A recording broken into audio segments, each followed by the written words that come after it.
ఉమెన్సే ఉన్నారు.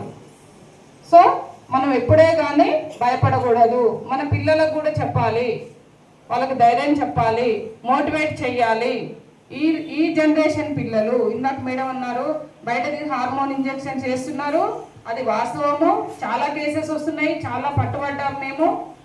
ఇంకోటి, చిన్న చిన్న పిల్లలు, వాళ్ళకి తెలియదు, అవగాహన లేదు, వాళ్ళ పెంపకం ఎలానా తెలియదు, కానీ ఇంటికాడ గైడ్ చేసే వాళ్ళు లేరు.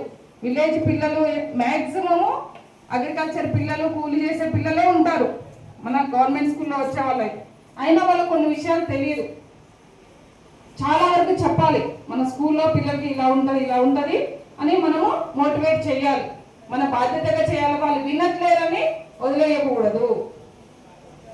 వాళ్ళ పేరెంట్స్కి మీటింగ్ పెట్టాలి.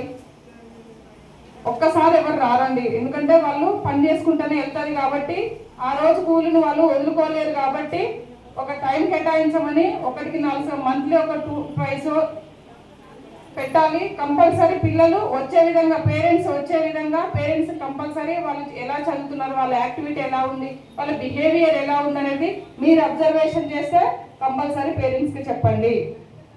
ఎందుకంటే వాళ్ళు పెరిగే వాతావరణాన్ని బట్టి కూడా వాళ్ళు క్రైమ్ చేసే అవకాశం ఉంటుంది. ఇంకోటి, మైనర్